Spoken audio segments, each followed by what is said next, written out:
gudoomiyaha cusub ee dhawaanta xukuumadda uu soo magacooday gobolka Saaxil ee maanta si weyn loogu soo dhaweeyay xarunta gobolka Saaxil ee magaalada Berbera soo dhaweynta kadib waxa uu ka qayb galay munaasabad heerka loo soo agaasimay taasi oo daarneed xil wareejinta labada mas'uul ee kala barasaabka hore gobolka Saaxil iyo barasaabka cusub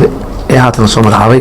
waxaana munaasabadaasi ka soo qayb galay wasiir ku-xigeenka wasaaradda warfaafinta Soomaaliland iyo agaasimaha guud ee wasaaradda arrimaha gudaha Soomaaliland maamulka gobolka Saaxil mas'uuliyiinta degmada Berbera mariyaha dekedaha Soomaaliland mariyaha kaydka shidaalka iyo mariyaha wakala dibiyaha ee Berbera marti sharaf korootiro badan oo ka kooban qaybaha kala duwan ee bulshadu ka kooban tahay uqaal salaadiin waxgarad dhalinyaro haween mariyaha dekedaha Soomaaliland gudoomiye ku-xigeenka gobolka Saaxil xogayaha fulinta dawladda hoose duqa degmada Berbera waxayna dhammaantood soo dhaweeyeen barasaabka cusub ee loo soo magacaabay haatan gobolka Saaxil waxayna sii sogootiyeen barasaabkii hore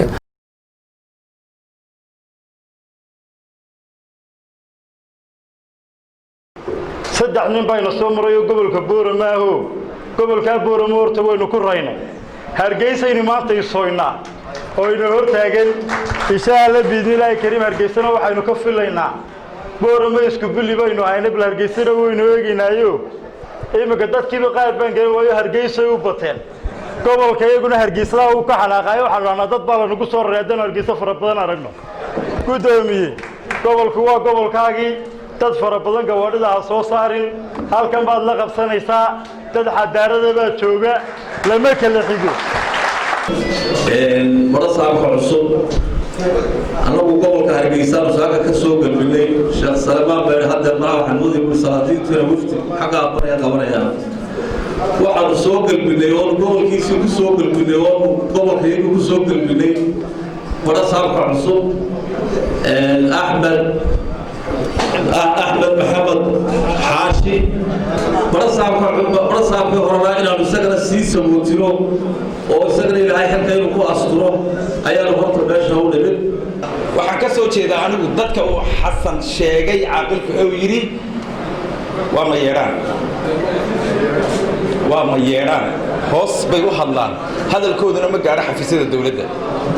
dadkaas waxaan kula dardaarmayaa gudoomiyaha gobolka oo awal baa gacanta ku hayay maayar Cabdishakuur Maxamed Xasan Ciidin in adiguna aad hoos u eegto dadkaas waxay isugu jiraan Arab Hindi Madibaan Musaderiyo Anas Yibir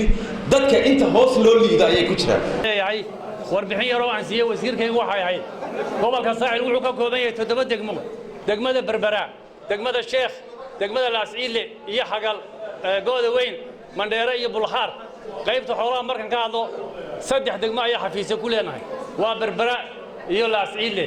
iyo degmada Sheekh oo maayarka Sheekh Ibrahim Cabsiye xafiiskiisa naga siiyay dhul deena halkaan xafiis baan ku leenahay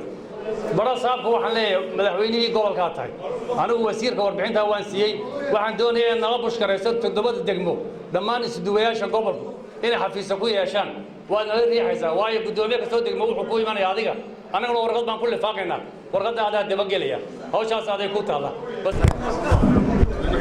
waxaan soo dhaweynayaa gudoomiyaha cusub gobolka Saaxil mudane Axmed waxaan leeyahay Axmed ku soo dhawow gobolka Saaxil runtii gobolka Saaxil waa gobolka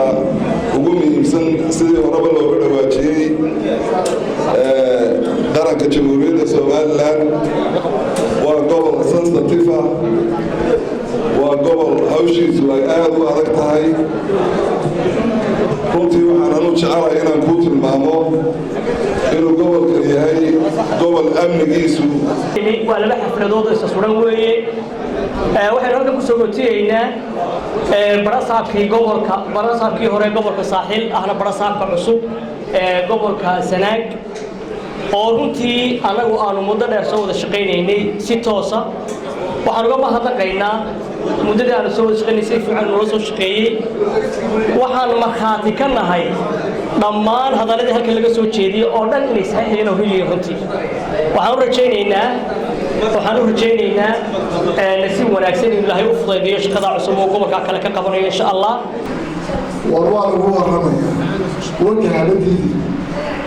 waa lagu warramayaa bulshadu way warramaysaa waxay doontaan ay kooranaysaa hadduu khaldan yahay inuu saxsan yahay warkay kuu sheegayaan hadiidi mas-uuliyadda ku falasina dhegaysato laakiin wixii aad istaahdo waa macquul oo waxaasaa saxa ka qaado wixii aan ku anficin kuma anfacaale dadka baro guddoomiyaha imikaas watinanbas waxaad kulliga qof kula kuu sheegayna inaanagu